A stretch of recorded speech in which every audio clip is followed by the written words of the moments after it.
Bem-vindo ao programa Hora do Estudo Bíblico, com o doutor e professor Lehmann Strauss. Este estudo é o resultado do tempo pessoal com o Senhor, da experiência de ministério pastoral e das conferências bíblicas do Dr. Lehmann Strauss, que nos instrui e encoraja com o ensino da Palavra de Deus. Agora com você, Hora do Estudo Bíblico, na apresentação de Aurélio Campos. Muito obrigado por ouvir o programa Hora de Estudo Bíblico. Nós vamos continuar com o nosso estudo em Filipenses. Portanto, se puder, abra sua Bíblia em Filipenses capítulo 2. Hoje vamos começar com o versículo 12. Filipenses 2, 12. Vou ler alguns versículos, mas antes vamos orar. Pai querido, obrigado por esta oportunidade de estudar a Tua Palavra. Obrigado porque ela pode alcançar tantas pessoas através do rádio. Tu conheces cada pessoa que está nos ouvindo neste momento, Senhor, e conheces também as suas necessidades e o pesar em seus corações. Portanto, pedimos que a Tua Palavra supra cada necessidade e conforte os corações oprimidos, enchendo-os de alegria. Senhor, pedimos que o Teu Espírito faça uma obra especial na vida daqueles que estão longe de Ti. E se alguém que está nos ouvindo ainda não Te conhece, que ele possa encontrar a salvação hoje. Nós pedimos em nome de Jesus. Amém. Filipenses capítulo 2, começando com o versículo 12. De sorte que, meus amados, assim como sempre obedecestes, não só na minha presença, mas muito mais agora na minha ausência, assim também operai a vossa salvação com temor e tremor, porque Deus é o que opera em vós tanto o querer como o efetuar, segundo a sua boa vontade. Esse não é um versículo fácil de se explicar e certamente não é um versículo fácil de se entender. O que quer dizer operai a vossa salvação? Vamos olhar para esse versículo no seu contexto. Até este ponto do capítulo 2 de Filipenses, Paulo está fazendo um pedido para os crentes. Seu pedido era para que eles renunciassem a si mesmos e tivessem uma humildade genuína. Então, depois de fazer o pedido, ele dá o exemplo sublime e perfeito de Cristo nos versículos 9 a 11. Agora Paulo apresenta o que eu chamo de o processo pelo qual podemos alcançar a devida humildade. Nesse processo, há algo a ser aprendido. O crente deve cultivar o bom hábito de ficar de pé com as próprias pernas e não depender exclusivamente dos outros. Se você voltar para o capítulo 1, versículo 27, se lembrará do que Paulo disse. Somente deveis portar-vos dignamente conforme o Evangelho de Cristo, para que quer vá e vos veja, quer esteja ausente, ouça acerca de vós que estáis no mesmo espírito, combatendo juntamente com o mesmo ânimo pela fé do Evangelho. Você observou isso? Quer vá e vos veja, quer esteja ausente. Em outras palavras, não dependam de mim. A obra da salvação começou quando Paulo estava presente, quando ele estava em Filipos. Ele levou muitos deles aos pés de Cristo, o carcereiro, Lídia, e muitos outros vieram a conhecer a Cristo através do ministério de Paulo e se apegaram a ele, contavam com ele. Paulo era, em certo sentido, seu pai espiritual e eles o buscavam para receber aconselhamento, orientação e sabedoria. Suponho que todo pastor passa por isso. Eu servi a Deus por mais de 18 anos na primeira igreja que eu pastoreava. E durante esses 18 anos foi um privilégio e uma alegria ver centenas de pessoas vindo a Cristo. Muitas dessas preciosas pessoas dependiam de mim para aconselhá-las. Parecia que se eu não estivesse ali, elas não poderiam sobreviver. E era minha responsabilidade lembrá-las do seguinte: estudem a Bíblia, se familiarizem com a palavra de Deus, aprendam a ter comunhão com o Senhor. Eu não sou o seu Salvador. Vocês não podem depender de mim, devem depender exclusivamente de Deus. Paulo estava apenas dizendo para os cristãos de Filipos que eles precisavam permanecer firmes por si mesmos, independentemente de outros seres humanos. A obra da salvação, como eu já disse, começou com a presença de Paulo, enquanto ele estava em Filipos. Agora ele diz: mas, muito mais agora na minha ausência, assim também operai a vossa salvação com temor e tremor. A declaração de Paulo, pedindo para os crentes operarem a sua salvação, causou espanto em muitos que sempre ouviram dizer que a salvação, do início ao fim, depende apenas da graça de Deus. Nós sabemos que a salvação, a redenção e todos os seus aspectos são pela graça. Lemos em Efésios 2, 8 a 9. Porque pela graça sois salvos por meio da fé, e isto não vem de vós, é dom de Deus, não vem das obras para que ninguém se glorie. Tito 3,5 diz: não pelas obras de justiça que houvéssemos feito, mas, segundo a sua misericórdia, nos salvou pela lavagem na regeneração e da renovação do Espírito Santo. Sabemos que ninguém jamais foi salvo pelas obras. Se pudéssemos alcançar a salvação por nossos meios, Cristo nunca teria morrido na cruz. Se pudéssemos comprá-la com dinheiro, não haveria necessidade do sacrifício redentor de Cristo no Calvário.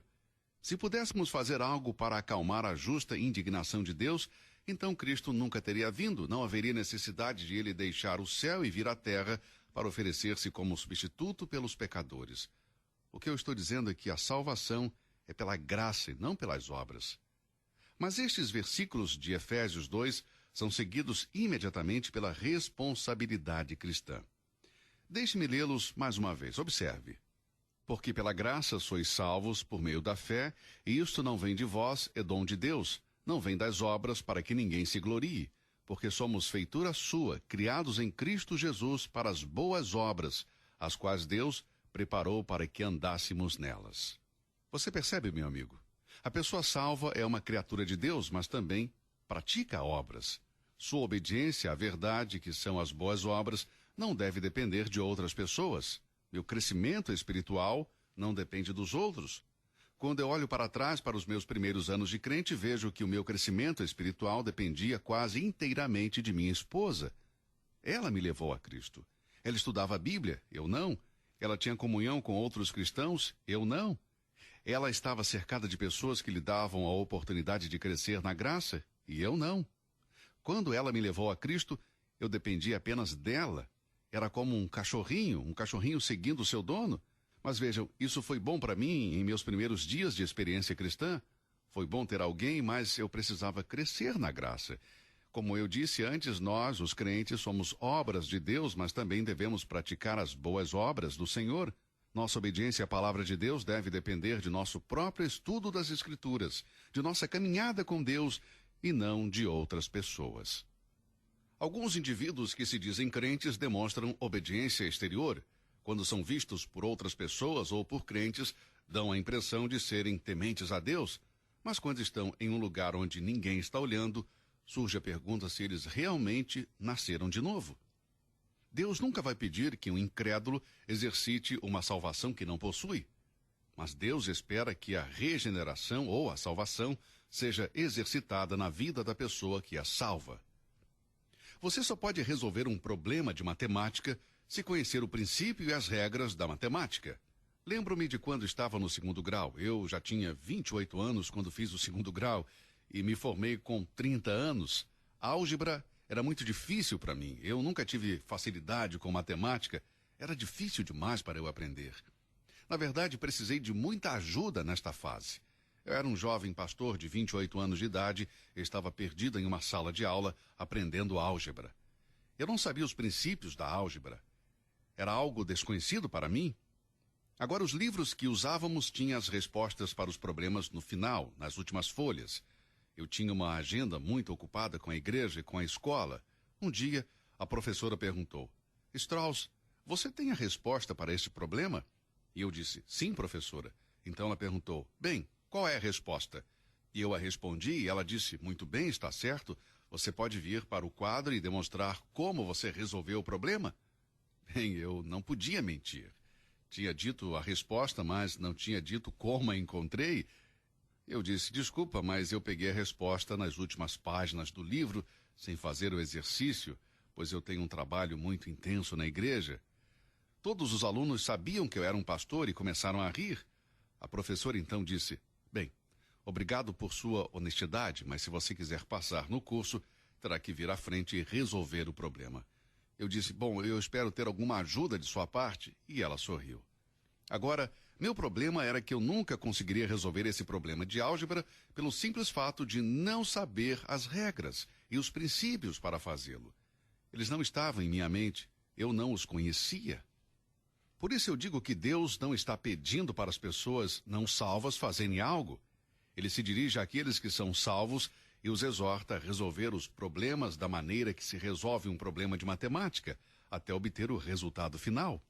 A salvação na Bíblia inclui a santificação prática, bem como a justificação judicial ou legal.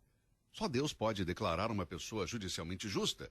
Mas, uma vez que ele o faz, esta pessoa declarada justa por Deus deve progredir de uma maneira prática. Os crentes de Filipos começaram bem, estavam andando no caminho da obediência que Paulo tinha deixado. Mas eles deveriam continuar nesse mesmo caminho, sem a presença de Paulo. Paulo os tinha instruído e aconselhado, baseado em seu conhecimento da palavra de Deus, mas agora que eles estavam sozinhos, eles deveriam olhar para o Senhor Jesus Cristo, para a palavra de Deus e para o Espírito Santo, seguindo o caminho que Jesus deixou, mesmo que eles tivessem que renunciar a tudo e ficar só com a cruz. Tal caminho seria solitário e difícil de seguir. Seria um caminho de lutas. Eles deveriam exercitar a sua salvação. Agora, amigo, se você não é salvo, então você não precisa exercitar a salvação. Você precisa nascer de novo. Você precisa aceitar a Cristo Jesus.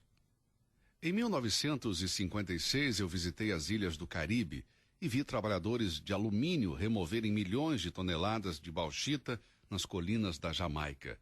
Este mineral estava lá. Deus tinha cuidado disso. Não sei como ele o fez, talvez através de algum movimento catastrófico da natureza, eu não sei. Mas havia sob a superfície milhões e milhões de toneladas de bauxita. A bauxita é usada para fazer alumínio. O homem apenas precisa trabalhar e explorar para tirar proveito de algo que lhe pertence. Olhando para o processo, vi que não era nada fácil. Este é um projeto trabalhoso, mas o esforço é compensador. O mesmo acontece com exercite a sua salvação. A salvação é propriedade minha por meio da graça divina. A bauxita estava na terra, mas é preciso tirá-la e processá-la. O ouro está na terra, mas é preciso tirá-lo e processá-lo. A salvação está no crente, mas é preciso operá-la, o que exige esforço. Em seguida, Paulo acrescenta, com temor e tremor. Você observou isso? Operai a vossa salvação com temor e tremor. Aqui encontramos uma parte muito importante do processo. Observe as palavras temor e tremor. Elas aparecem mais de uma vez na Bíblia, especialmente nas epístolas de Paulo. Ele dá testemunho de como ministrou a palavra de Deus com temor e tremor. Em 1 Coríntios 2, versículo 3. Em 2 Coríntios 7, 15, ele disse, e o seu entranhável afeto de Tito para convosco é mais abundante, lembrando-se da obediência de vós todos, e de como recebestes com temor e tremor. Ele não diz que precisamos temer e tremer porque podemos perder a salvação, não é isso. Nenhuma pessoa nascida de novo irá para o inferno, mas por causa da fraqueza da carne, das coisas do mundo, das estratégias do inimigo, do diabo e das muitas tentações que estão por vir, devemos estar em guarda. A carne, sendo fraca, irá falhar a qualquer momento. O sistema deste mundo está sempre pronto a criticar os nossos erros e fracassos e a atrair-nos para os seus caminhos. O diabo está sempre buscando quebrar nossa resistência para que cedamos à tentação. Por isso devemos ter um temor reverente a Deus, o que nos servirá de baluarte contra a nossa carne e contra as tentações. A carne é fraca e por isto não podemos confiar em nós mesmos. Amigos, sei disso porque passo por isso todos os dias. Eu já disse isso muitas vezes. Meu principal campo de batalha é contra os meus próprios desejos. Sei que o sistema deste mundo é mau. Ninguém precisa me dizer isso. Eu sei que o diabo está ocupado. Eu vejo isso todos os dias na minha vida. Mas a carne é o meu pior inimigo. A natureza adâmica que está em mim. Paulo diz em Romanos 7,15, porque eu sei que em mim, isto é, na minha carne, não habita bem algum. Precisamos saber que em nossa carne não existe nada de bom. Exercitar a nossa salvação com temor e tremor é o contrário de depender de si mesmo. É depender da palavra de Deus, do Espírito Santo que habita em nós e do trabalho de intercessão de nosso bendito Salvador no céu. Digo mais uma vez, temos que temer a Deus para vencer a carne, o mundo e o diabo.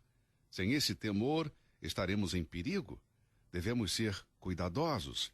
1 Coríntios 10:12 diz, aquele, pois, que pensa estar em pé, veja que não caia. Em outras palavras, não confie em si mesmo. Este versículo ensina a responsabilidade humana.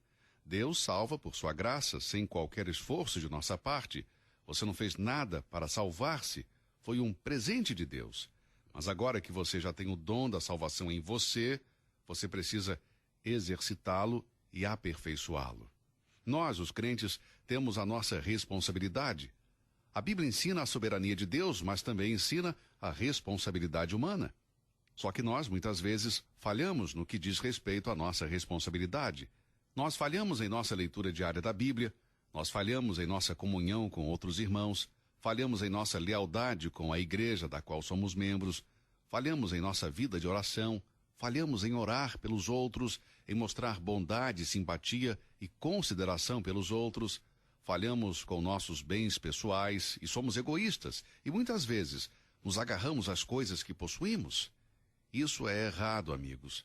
Devemos obedecer os mandamentos de Deus. Se sou salvo, devo exercitar a minha salvação com temor e tremor. Você está fazendo isso? Eu espero que sim. Mateus 5,16 diz: assim resplandeça a vossa luz diante dos homens, para que vejam as vossas boas obras e glorifiquem a vosso Pai, que está nos céus. Espero ter sido útil explicando o versículo 12. Operai a vossa salvação com temor e tremor. Em nosso próximo estudo, vamos ver o versículo 13, que nos mostra como operar nossa salvação. Porque Deus é o que opera em vós, tanto o querer como o efetuar, segundo a sua boa vontade. Este é o versículo que vamos estudar no nosso próximo programa. Que Deus o abençoe, obrigado por nos ouvir e até lá. Você ouviu Hora do Estudo Bíblico com o professor e doutor Lehmann Strauss, na apresentação de Aurélio Campos.